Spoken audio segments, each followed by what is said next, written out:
আজকে আমি বানাচ্ছি আলুর চপ আর বেগুনি।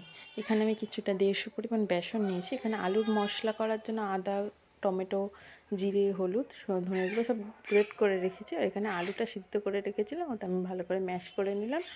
বেসনের মধ্যে দিয়ে দিচ্ছি নুন আর হলুদ।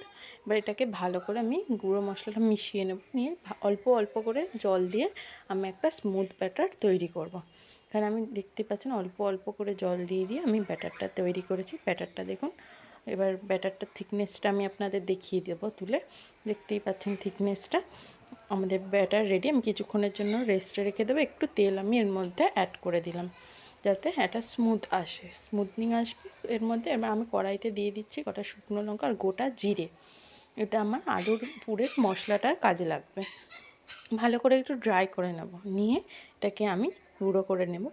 আজকে আমি বাপের বাড়িতে আছি, আমার মা এখানে এটার গুঁড়ো করে দিচ্ছে মশলাটা, শুকনো লঙ্কা আর গোটা জিরে। এখানে আমি কড়াইতে তেল দিয়ে নিচ্ছি মশলা পুরটা রেডি করব বলে।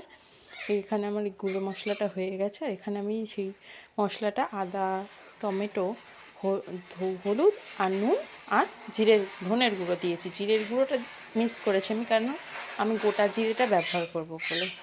এখানে একটু তেল ছাড়া পর্যন্ত আমি ভালো করে কষাবো। এবার আমি এখানে কিছু কুচানো কাঁচা লঙ্কাও অ্যাড করে দিলাম ভালো করে। এবার আমি এটাকে কষিয়ে নেব তেল ছাড়া পর্যন্ত। ভালো করে আমি এখানে কষিয়ে নিচ্ছি।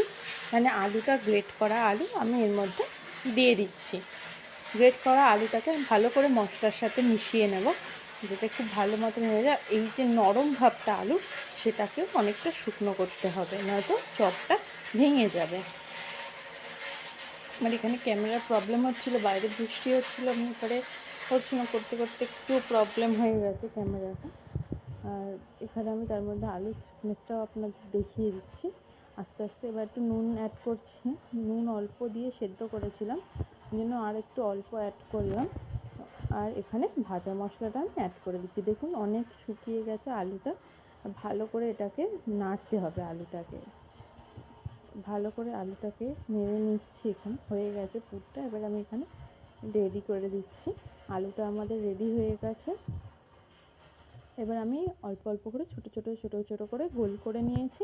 পরপর আমি আলুগুলো এখানে গোল গোল করে নেব।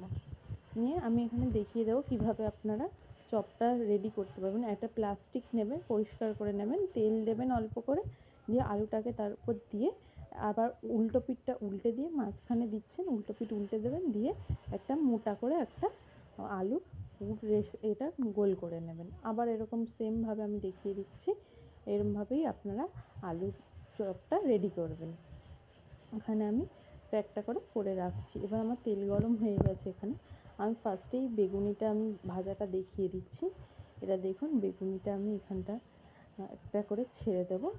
দেখতেই পাচ্ছেন কি সুন্দর মুচমুচেও দেখেই বোঝা যাচ্ছে। এবার এই যে আলুর পুরটা আমি করেছি, একটা হচ্ছে আবার দিয়েও করা যায়, হাত দিয়ে চেপেও আপনারা করতে পারেন।